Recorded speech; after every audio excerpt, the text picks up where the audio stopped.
ইব্রাহিম আলাইহিস সালাতু ওয়াস সালাম এই কাবাঘর নির্মাণ করছেন। নূহ আলাইহিস সালাতু ওয়াস সালামের জামানায় একটা প্লাবন হয়েছিল। হওয়ার পরে আদম আলাইহিস সালাতু ওয়াস সালাম যে কাবা বানাইছিল, শীষ আলাইহিস সালাতু ওয়াস সালাম যে কাবা নির্মাণ করছিল, ওই কাবাটাও আপনার ভেঙে গেছিল, কাবার চিহ্ন ছিল না। তো ওই কাবা পুনরায় আবার আপনার আমার জাতির পিতা হজরতে ইব্রাহিম আলাইহিস সালাতু ওয়াস সালামের মাধ্যমে পুনরায় আবার নির্মাণ করাইছেন। ইব্রাহিম আলাইহিস সালাতু ওয়াস সালাম এই কাবা নির্মাণ করবেন এবং ইব্রাহিম আলাইহিস সালাতু ওয়াস সালাম তার সন্তান ইসমাইল আলাইহিস সালাতু ওয়াস সালামকে সাথে নিয়ে এই কাবা কি করছেন? নির্মাণ করছেন। তাহলে আমরা যেহেতু ইব্রাহিমের ঘটনা শুনব, সেহেতু ইসমাইল তার সন্তান ওনার আম্মাকে কোত্থেকে কিভাবে আসলো এটাও আমাদের জানার দরকার আছে নাকি কোন? কারণ এই ইব্রাহিম এবং ইসমাইল আলাইহিস সালাতু ওয়াস সালামের আলোচনা এখন গোটা বিশ্বে আলোচনা চলতেছে, চলবে, একেবারেই ঈদুল আজহা পর্যন্ত এই আলোচনায় চলবে। তাই আমরা যদি শুরু থেকে আসি, ইব্রাহিম আলাইহিস সালাতু ওয়াস সালামের সন্তান ইসমাইল আলাইহিস সালাতু ওয়াস সালাম কীভাবে কোত্থেকে আসছেন এটা আমরা একটু শুনলেই বুঝতে পারব। ইব্রাহিম আলাইহিস সালাতু ওয়াস সালাম ওনার সময় জালেম বাদশা ছিল নমরুদ। কারা? নমরুদ বাদশা ছিল।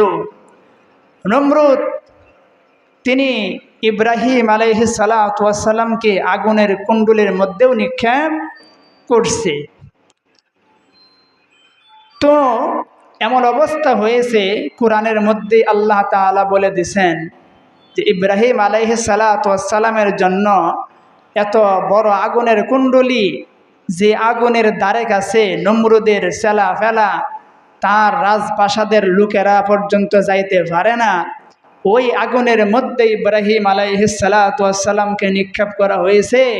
ইব্রাহিম আলাইহিস সালাতু ওয়াস সালামের জন্য সেই আগুন এত সুন্দর মনোরম ঠান্ডা হয়ে গেছে যে আরামদায়ক শান্তিময় ঠান্ডার হুকুম আল্লাহ তাআলা করছেন। ওই আগুন শান্তিময় আরামদায়ক ঠান্ডা হয়ে গেছে। সুবহানাল্লাহ।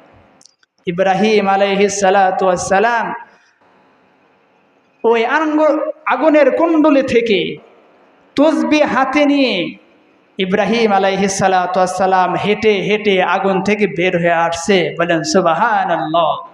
ইব্রাহিম আলাইহিস সালাতু ওয়াস সালামের শরীরের একটা পশম পর্যন্ত আগুন স্পর্শ করে নাই। তো মুফাসসিরিনে কেরাম লেখেন, ইব্রাহিম আলাইহিস সালাতু ওয়াস সালামের এই ঘটনা দেখা যখন দেখলো ইব্রাহিম আলাইহিস সালাতু ওয়াস সালাম আগুনের কুণ্ডলী থেকে তসবিহ হাতে জপতে জপতে আগুন থেকে বের হয়ে আসছে, মুফাসসিরিনে কেরাম বলেন ওই জালেম বাদশা সারা যত রাজ্যের মানুষ ছিল সবাই ইব্রাহিম আলাইহিস সালাতু ওয়াস সালামের রবের উপর ঈমান নিয়ে আসছে। বলেন সুবহানাল্লাহ।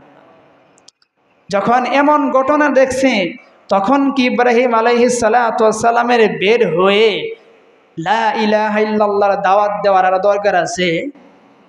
সে যেভাবে আসছে মানুষ দেখেই বুঝে ফেলছে যে এটাই সত্য। তাকে যেহেতু আগুন স্পর্শ করতে পারে নাই, তাই সে তার যে রবের ইবাদত করে, যে রবের উপর ঈমান আনছে, ওনার রবের উপর ঈমান আনাটাই হলো সত্য ঈমান। তো সবাই রাজ্যের সবাই যারা দেখছে সবাই ঈমান নিয়ে আসছে বাদশা ছাড়া। তো এইভাবে যাওয়ার পরে একদিন ইব্রাহিম আলাইহিস সালাতু ওয়াস সালাম তার বিবি সারাকে নিয়ে বাইতুল মুকাদ্দাসের দিকে যাচ্ছেন। তো ওই সময় আরেকজন জালেম বাদশা ছিল। ওই বাদশার একটা খারাপ অভ্যাস ছিল যে কোনো যদি রাষ্ট্র থেকে কোনো মানুষ সফর করত স্বামী স্ত্রী নিয়ে, তখন এই স্বামী স্ত্রীকে ওই জালেম বাদশাহ লোকদেরকে দিয়া ধরায় নিয়া তাদেরকে হেনস্থ করত। তো ইব্রাহিম আলাইহিস সালাতু ওয়াস সালাম একদিন যাচ্ছে, যাওয়ার পরে ওই জালেম বাদশার যে উজির নাজির আছে তারা তাদেরকে আটকায়া বাদশার দরবারে নিয়ে গেছেন।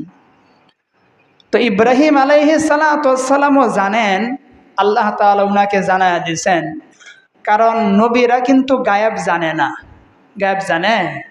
গায়েব জানে না, কিন্তু আল্লাহ তাআলা তাদেরকে অনেক কিছু ওহির মাধ্যমে জানায় দেন। তো ইব্রাহিম আলাইহিস সালাতু ওয়াস সালামও জানেন, শুনছেন, আল্লাহ তাআলা তাকে জানায় দিয়েছেন যে ওই বাদশা স্বামী স্ত্রীকে ধরে নিয়ে হেনস্থ করে। তখন তার বিবি সারাকে বলতেছে যে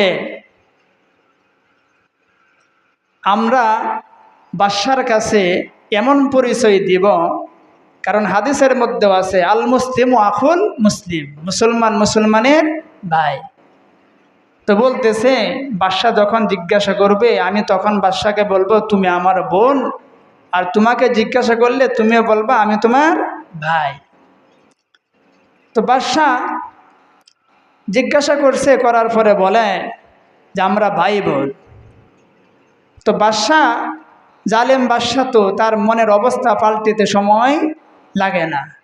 তিনি বলতেছে এত বছর স্বামী স্ত্রীকে হেনস্থ করলাম, কোনোদিন ভাই বোনকে হেনস্থ করি নাই, তাই আজকে ভাই বোনকে হেনস্থ করব।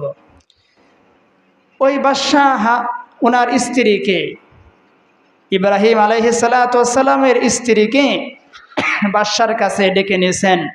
নেওয়ার পরে বাদশাহ ওনার স্ত্রীর দিকে হাত বাড়ায়, হাত বেঁকে টুন্ডা হয়ে যায়। তো সারা ওই দোয়া করে আবার হাত সোজা হয়, হাত আবার বাড়ায়, হাত আবার বাঁকা হয়ে যায়। এইভাবে 3 বার হয়েছে। হওয়ার পরে বলতেছে এই তোমরা কাকে নিয়ে আসছো, এটা তো মনে হচ্ছে জিন জাতি। তখন তার উজির নাজিররা বলে না না, এটা কোনো জিন জাতি না, এটা হলো ওই নমরুদ বাদশার আমলের নবী। কোন নবী? ইব্রাহিম আলাইহিস সালাতু ওয়াস সালাম এবং তার স্ত্রী। সুবহানাল্লাহ। তখন ওই জালেম বাদশাহ বুঝে ফেলছে যে নবী এখানে আমার বেড়াগিরি চলবে না। তখন সে ভুল বুঝে বলতেছে নবী আপনার কাছে আমি ক্ষমা চাই, আমার ভুল হয়েছে, সারা জীবন অনেক এমন হেনস্থ করেছি, আজকে আপনি নবীকে এমন হেনস্থ করার জন্য আমি উদ্যোগ নিয়েছি। নবী গো আপনার কাছে আমি মাফ চাই, আমাকে আপনি আপনার রবের উপর ঈমান আনার সুযোগ করে দেন। তো এই জালেম বাদশাহ কালেমা পড়ে ঈমান গ্রহণ করে ফেলছে। তো ইব্রাহিম আলাইহিস সালাতু ওয়াস সালাম বলে আমার সময় নাই, আমি সুদূর বাইতুল মুকাদ্দাসের দিকে রওনা হয়েছি, ওইখানে আমার পৌঁছতে হবে।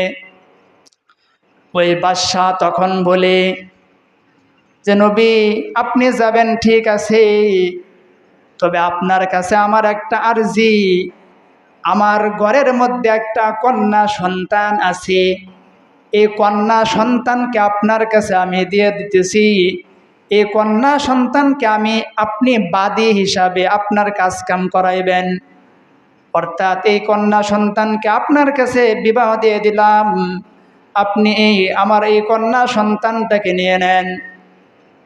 তার ওই প্রথম স্ত্রী বলে যে দ্বিতীয় বউ, দ্বিতীয় একজন পাওয়া গেল বাদী হিসাবে, এটা তো খারাপের কিছুই না, কাজকাম সব কিছু ওনার মাধ্যমেই করানো যাবে। তো ওই যে বাদশার মেয়ে, ওই বাদশার মেয়েটার নামই হলো মা হাজেরা, বিবি হাজেরা। তো ইব্রাহিম আলাইহিস সালাতু ওয়াস সালাম এই বিবি হাজেরা কেউ সাথে নিয়ে নিছেন। আগে ছিল 2 জন, এখন যাচ্ছে 3 জন। যাওয়ার পর এতদিন প্রথম স্ত্রীর গর্ভে আল্লাহ তাআলা কোনো সন্তান দেয় নাই।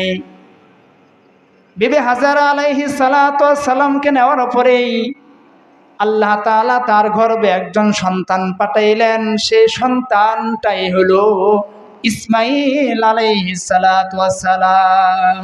বলেন সুবহানাল্লাহ। এই ইসমাঈল আলাইহিস সালাতু ওয়াস সালাম যখন দুনিয়ার বুকে আসলো, তখন একবার ইব্রাহিম আলাইহিস সালাতু ওয়াস সালাম তার সন্তানকে দেখার জন্য ঘরে যায়, আরেকবার তার স্ত্রীকে দেখার জন্য ঘরে যায়। বারবার হাজেরার ঘরে তার স্বামী ইব্রাহিম চলে যায়। ওই দিক দিয়ে সারা প্রথম স্ত্রী তার ভিতরে একটু অহংকার জন্মে গেল যে আমার এতদিন বিবাহ হয়েছে, কোনো সন্তান হইল না। এই হাজেরাকে আনার পরে আল্লাহ তাআলা একজন সন্তান দান করলো। এখন তো নবী দেখা যাইতেছে প্রায় প্রায় সব সময় তার ঘরেই পড়ে থাকে, আমার কাছে আসে না। একটু অহংকার জন্মে গেছে, কিন্তু নবীর স্ত্রী তো কিছুই বলতে পারে না। তার একদিন ইব্রাহিম আলাইহিস সালাতু ওয়াস সালাম বলতেছে, সারারে আমি হাজেরা এবং আমার সন্তানকে নিয়ে যাচ্ছি, এদেরকে আমি দূর দেশে রেখে আসতেছি। প্রথম সারা মনের মধ্যে আনন্দ বোধ করছে যে যাক, এদেরকে অন্য কোথাও রেখে আসতেছে, ভালোই হইল। তো হাজেরা আলাইহিস সালাতু ওয়াস সালাম এবং ইসমাঈল আলাইহিস সালাতু ওয়াস সালামকে নিয়ে ইব্রাহিম আলাইহিস সালাতু ওয়াস সালাম চলে গেল। এমন ভাবে গেছে, জিবরাইল আলাইহিস সালাতু ওয়াস সালাম উট নিয়ে হাজির, উটের উপরে তাদের 2 জনকে তুলে নিছে। জিবরাইল আলাইহিস সালাতু ওয়াস সালাম উটকে নিয়ে একেবারেই বাইতুল্লাহ শরীফের নিকটবর্তী জায়গায় নিয়ে এইখানে তাদেরকে বলতেছে, নবী আপনি আপনার স্ত্রী সন্তানকে এই জায়গাতে রেখে যান। ইব্রাহিম আলাইহিস সালাতু ওয়াস সালাম তার স্ত্রী এবং হাজেরা তার সন্তানকে ওই কাবার নিকটবর্তী জায়গাতে রেখে চলে যাচ্ছে। হাজেরা আলাইহিস সালাতু ওয়াস সালাম বলে, ও প্রাণের স্বামী, আমাদেরকে আপনি এমন জায়গায় রেখে কেন যাচ্ছেন? আমরা এমন কি ভুল করলাম? আপনি আমাদেরকে মরুভূমিতে রেখে যাচ্ছেন, গাছ নাই, পানি নাই, খাবার নাই, কোনো কিছুই নাই। ইব্রাহিম আলাইহিস সালাতু ওয়াস সালাম সামন দিকে যাচ্ছে, পিছন দিকে আর তাকাই না। হাজেরা আলাইহিস সালাতু ওয়াস সালামও ইব্রাহিমের পিছনে পিছনে এভাবে কান্না করে যাচ্ছে, আমাদের কি ভুল, আপনি আমাদেরকে এইভাবে রেখে যাচ্ছেন। এইভাবে যাইতে যাইতে হাজেরা বলে, ও প্রাণের স্বামী, আপনি আমাকে তাকায় না দেখেন, কিন্তু আপনার সন্তান ইসমাঈল তার দিকে একটু আপনি তাকায় দেখেন। ইব্রাহিম আলাইহিস সালাতু ওয়াস সালাম পিছন দিকে তাকায় না। এইভাবে যাইতে যাইতে অনেক দূর পর্যন্ত চলে গেছে। শেষ মুহূর্তে হাজেরা বলে, ও প্রাণের স্বামী, সন্তানকেও দেখেন না, আমাকেও তাকায় দেখেন না, আর দেখার দরকারও নাই। তবে একটা কথা বলে যান, আপনি যে আমাদেরকে এইখানে রেখে যাচ্ছেন, এটা কি আপনার মন গড়াতে রেখে যাচ্ছেন, নাকি আপনার রবের কথাতে রেখে যাচ্ছেন? তখন ইব্রাহিম আলাইহিস সালাতু ওয়াস সালাম কথা না বলে শাহাদাত আঙ্গুলি আসমানের দিকে উঠায়া দিছে। আসমানের দিকে উঠায়া বলতেছে, বুঝাইতেছে যে আমি যে তোমাদেরকে রেখে যাচ্ছি, এটা আমার কোনো কাজের জন্য না, এটা আল্লাহ তাআলার ফয়সালাতে তোমাদেরকে রেখে যাচ্ছি। তখন হাজেরা আলাইহিস সালাতু ওয়াস সালাম বলে, ও স্বামী, আর তাকাইতে হবে না, বুঝে গেছি, আমাদেরকে আর দেখতে হবে না, আপনি সোজা চলে যান। আপনি যে আল্লাহ তাআলার যেই রবকে খুশি করার জন্য আমাদেরকে এখানে রেখে যাচ্ছেন, আমিও আপনার সন্তানের হেফাজতকারী হিসাবে থেকে গেলাম। আমরাও আপনার সেই রবকে খুশি করতে চাই। বলেন সুবহানাল্লাহ। আপনি আপনার যে রবকে খুশি করার জন্য আমাদেরকে রেখে যাচ্ছেন, আমরাও আপনার সেই রবকে খুশি করার জন্য এখানে থাকতে চাই। তো ইব্রাহিম আলাইহিস সালাতু ওয়াস সালাম যাওয়ার পর খাবার শেষ, খাবার নাই, যতটুকু খাবার ছিল, এখন পানির দরকার। সুদূর দূরে দেখে জকমক করে হাজরা আলাইহিস সালাতু ওয়াস সালাম দূর দিয়ে চলে গেল, কিন্তু যা দেখে এটা কোনো পানি না, সূর্যের তাপ বালুর মধ্যে পড়ার কারণে ঝকমক করে। এইভাবে একবার সামন দিকে যায়, আবার তার সন্তানের কাছে আসে, এভাবে 7 চক্কর দিল। পরে এসে দেখে ইসমাইল আলাইহিস সালাতু ওয়াস সালামের পায়ের নিচে আল্লাহ তাআলা নহর জারি করে দিয়েছে। বলেন সুবহানাল্লাহ। আল্লাহ তাআলা জমজম কূপ জারি করে দিয়েছে। যেই জমজমের কূপের পানি অত্যন্ত দামি এক পানি। মুফাসসিরিনে কেরাম তো বলে এই জমজম কূপের পানি এত দামি, হাউজে কাউসারের পানির চাইতেও দামি। বলেন সুবহানাল্লাহ। কেন বলছেন? কারণ আল্লাহর রাসূল সাল্লাল্লাহু আলাইহি ওয়াসাল্লামকে যখন মেরাজ করাবেন, জিবরাইল আলাইহিস সালাতু ওয়াস সালাম রাসূলের সিনা মোবারক চেক করবেন। তো জিবরাইল আলাইহিস সালাতু ওয়াস সালাম জান্নাত থেকে প্লেট আনছেন রাসূলের সিনা বের করে রাখার জন্য, কলিজা বের করে রাখার জন্য। আবার বুক ফাড়ার জন্য যে চাকু ছুরি, সেটাও জান্নাত থেকে নিয়ে আসছেন।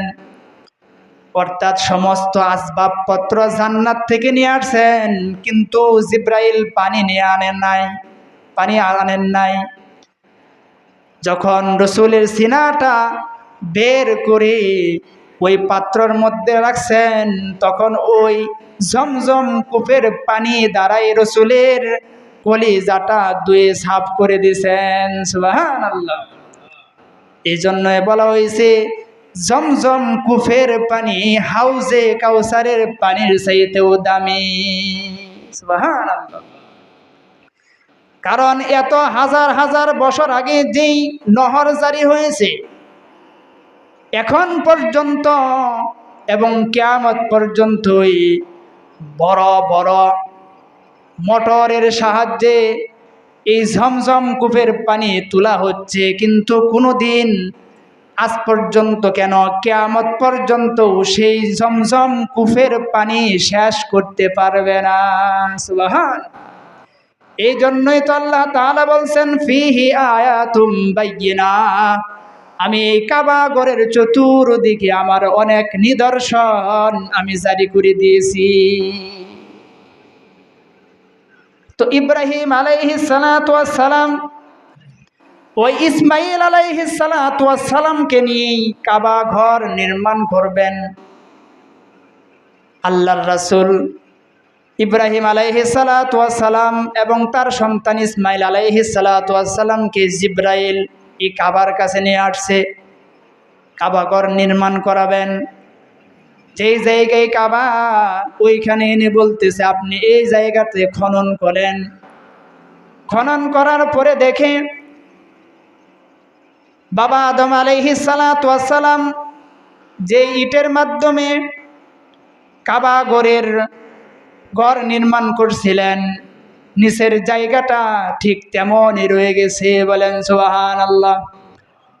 ইব্রাহিম আলাইহিস সালাতু ওয়াস সালাম তার সন্তান ইসমাইলকে নিয়ে ওইখান থেকে কাবা ঘরের ইট গাঁথতে আরম্ভ করলো। আরম্ভ করার পর আল্লাহ তাআলা ওইখানে একটা নিদর্শন দিয়েছেন মাকাম ইব্রাহিম, একটা পাথর আল্লাহ তাআলা দিয়েছেন। এই পাথরটা এত দামি, এত দামি, ইব্রাহিম এবং ইসমাইল আলাইহিস সালাতু ওয়াস সালামের জন্য সেই পাথরটা লিফট আকারে কাজ করে। যখন উপর দিকে উঠতে হয় পাথর ইব্রাহিমকে নিয়ে উপর দিকে উঠে, যখন নিচের দিকে নামতে হয় পাথর ইব্রাহিমকে নিয়ে নিচের দিকে নামে। হাদিসের কিতাবে আসছে ওই পাথরটা আল্লাহ তাআলার কাছে আরজি করতেছে, দোয়া করতেছে, আল্লাহ তোমার কাছে আমার একটা আরজি, তোমার পয়গম্বরকে নিয়ে আমি এই কাবা ঘরের লিফট হিসাবে কাজ করে দিলাম, তবে আমার একটা আরজি, আমি পাথরকে একটু তুমি নরম করে দিবা। ইব্রাহিম আলাইহিস সালাতু ওয়াস সালাম যখন আমার উপর পা রাখবে তখন আমি একটু ইব্রাহিমের পাটাকে আমার পাথরের ভিতরে নিয়ে আসব। সুবহানাল্লাহ। আল্লাহ তাআলা পাথরের দোয়া কবুল করছে, নরম বানায়া দিছে। ইব্রাহিম আলাইহিস সালাতু ওয়াস সালাম পাথরের মধ্যে পা রাখছেন। ইব্রাহিম আলাইহিস সালাতু ওয়াস সালামের পায়ের দাগ ওই পাথরের বুকে বসে গেছে। সুবহানাল্লাহ। এই পাথর আজ পর্যন্ত এই কাবার সামনেই মাকাম ইব্রাহিমকে যত্ন সহকারে রাখা হয়েছে এবং ইব্রাহিম আলাইহিস সালাতু ওয়াস সালামের পায়ের যে চিহ্ন, এই চিহ্ন সুন্দরভাবে দেখা যায়। কিয়ামত পর্যন্তই তার এই পাথরটা এখানেই থাকবে, হেফাজতে থাকবে। সুবহানাল্লাহ। তো আল্লাহ তাআলা কত সুন্দরভাবে কাবার চতুর্দিকে তার নিদর্শন জারি করে দিয়েছে। কেন দিছে? যে এই কাবাটা হুদাল্লিল আলামিন, সারা বিশ্বের জন্যই কাবাকে আল্লাহ তাআলা হেদায়েতের পথ হিসাবে জারি করে দিয়েছেন। সুবহানাল্লাহ। কাবা হেদায়েত, এজন্যই কাবার মোহাব্বত ঈমানের আলামত। কাবার মোহাব্বত থাকতে হবে, ঠিক কিনা? কাবার মোহাব্বত থাকতে হবে, কাবাতে যাওয়ার জন্য মোহাব্বত থাকতে হবে। গত জুমাতেও বলেছি, পিঁপড়াকেও আল্লাহ তাআলা কাবার মোহাব্বত থাকার কারণে কাবার সামনে নিয়ে গেছেন অনেক দূর থেকে। এবং একজন মুসি, ওই মুসিকেও আল্লাহ তাআলা হজ করার তৌফিক দিছেন এবং এক মুসির কারণে গোটা হজ করেছে 6 লক্ষ হাজি। এই 6 লক্ষ হাজির হজও কবুল করছে। সুবহানাল্লাহ। কেন? একজন মুসির অন্তরের মধ্যে কাবার মহব্বতের কারণে। এজন্য কাবার মহব্বত থাকতে হবে তো নাকি? ইব্রাহিম আলাইহিস সালাতু ওয়াস সালাম কাবাঘর নির্মাণ করে দিয়েছেন, নির্মাণ করার পরে দোয়া করতেছে, ওয়াইদ ইয়ারফাউ ইব্রাহিমুল কওয়াইদা মিনাল বাইতি ওয়া ইসমাঈল রব্বানা তাকাব্বাল মিন্না ইন্নাকা আনতাস সামিউল আলিম রব্বানা ওয়াজআলনা মুসলিমাইনি লাকা ওয়া মিন যুররিয়্যাতিনা উম্মাতাম মুসলিমাতাল লাক ওয়া আরিনা মানাসিকানা ওয়া তুব আলাইনা ইন্নাকা আনতাত তাওয়াবুর রহিম। এমনভাবে দোয়া করতেছে যে আল্লাহ, এই কাবা নির্মাণ করলাম, কাবাকে তুমি কবুল করো, কাবাকে তুমি হেফাজত করো। কারণ এই কাবা পূর্বেও নির্মাণ করা হয়েছে, কিন্তু তুমি ধ্বংস করছ। এখন আবার আমার মাধ্যমে কাবাকে নির্মাণ করাইলা, এর হেফাজতকারী তুমি হয়ে যাও। আমাকেও কবুল করো, আমার সন্তান ইসমাইলকেও কবুল করো। এমনভাবে দোয়া করতেছেন। শেষে দোয়া করতেছেন, রব্বানা ওয়াবআস ফীহিম রাসূলাম মিনহুম ইয়াতলু আলাইহিম আয়াতি। আমার এই ইসমাইলের বংশে তুমি যে শেষ নবী পাঠাইবা, ওই শেষ নবীকে আমার সন্তান ইসমাইলের বংশে পাঠাইয়া দাও। সুবহানাল্লাহ। তাহলে আমাদের শেষ নবী ইসমাইল আলাইহিস সালাতু ওয়াস সালাম, ইব্রাহিমের সন্তান, ওনার বংশে কি করছে? জন্মগ্রহণ করছে। সংক্ষেপে বললাম, তো ইব্রাহিম আলাইহিস সালাতু ওয়াস সালাম কাবাঘর নির্মাণ করার পরে তার সন্তান ইসমাইলকে কাবার ইমাম বানায় রেখে গেলেন আল্লাহ তাআলার আদেশে। তো বাড়িতে গেছেন, যাওয়ার পরে ওই যে সারা তার প্রথম কি স্ত্রী, তিনি বলতেছে, শুনছে সব কিছু, শোনার পরে তো কত আফসোস, এতদিন আমার সন্তান হইল না, আপনি তো দোয়া করে অনেক কিছু করলেন, একটু আল্লাহর কাছে দোয়া করেন, আল্লাহ যেন আমাকে একটা সন্তান দেয়। ইব্রাহিম আলাইহিসসালাম দোয়া করলো, ওই সারার গর্ভে আল্লাহ তাআলা একজন সন্তান পালাই দেন, এটা হলো ইসহাক আলাইহিসসালাম। বলেন সুবহানাল্লাহ। আল্লাহ তাআলা সন্তান পাঠাইছে। তো আল্লাহ তাআলা বলে, তোমার এক সন্তানের মাধ্যমে কাবা ঘর তোমাকে দিয়ে নির্মাণ করাইলাম এবং ওই কাবা ঘরের ইমাম বানায় দিলাম তোমার এক সন্তানকে। এখন তোমার আরেক স্ত্রীর গর্ভে আরেক সন্তান পাঠাইলাম, তোমার এই সন্তানকে নিয়েও তুমি আরেকটা কাবা নির্মাণ করবা, সেটা হলো বাইতুল মুকাদ্দাস। বলেন সুবহানাল্লাহ। বাইতুল মুকাদ্দাস ইব্রাহিম আলাইহিসসালাম নির্মাণ করছেন এবং তার সন্তান ইসহাককে ওই বাইতুল মুকাদ্দাসের ইমাম বানিয়ে দিয়েছেন আল্লাহর হুকুমে। বলেন সুবহানাল্লাহ। তো সাহাবীরা আপনার আমার নবীকে বলে, এ নবী, এই কাবা এবং বাইতুল মুকাদ্দাস ইব্রাহিম আলাইহিসসালাম নির্মাণ করছেন, তাহলে কাবা এবং বাইতুল মুকাদ্দাসের নির্মাণের দূরত্ব কতটুকু? নবী বলে, কাবার নির্মাণের 40 বছর পরে মসজিদে আকসা নির্মাণ করা হয়েছে। সুবহানাল্লাহ।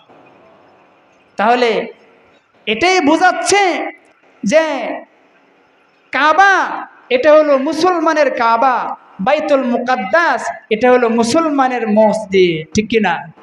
কিন্তু ইহুদিরা তারা বলে কি, তারা তো ওই যে ইসহাক আলাইহিসসালামের বংশে জন্ম নিয়েছে এবং ওই মসজিদ আকসাতে আল্লাহর রাসূলের আল্লাহ তাআলার অনেক নবী রাসূল ওই মসজিদে আকসাতেই নামাজ পড়ছে। এই জন্য ইহুদিরা বলে ওইটা হলো তাদের মসজিদ, ওইটা কি তাদের মসজিদ। কিন্তু না, আল্লাহ তাআলা বুঝিয়ে দিল যে আমি একজনের মাধ্যমে দুটো কাবা নির্মাণ করাইলাম, এটা হলো মুসলমানের কাবা, মুসলমানের দুটোটাই কাবা। কার কাবা? মুসলমানের কাবা। এই জন্যই বাইতুল মুকাদ্দাস মুসলমান তাদের এটা ওয়ারিসদার হিসাবে তারা এটা নিজের নিতে চায় এবং ওই ইহুদিরা তাদের বংশ হিসাবে তারা কয় এটা আমাদের, আমরা নিতে চাই। এই নিয়ে এত মারি। কিন্তু এই মসজিদ আকসা এটাও যেমন মুসলমানের, কাবা এটাও কার? মুসলমানের। এই জন্য কাবার মহব্বত রাখতে হবে এবং মসজিদ আকসারও মহব্বত রাখতে হবে, ঠিক কিনা? আল্লাহ তাআলা আপনাকে আমাকে কাবার মহব্বত, মসজিদ আকসার মহব্বত রাখার জন্য তৌফিক দান করেন। আমিন। ওয়া আখিরু দাওয়ানা আনিল হামদুলিল্লাহি রাব্বিল আলামিন।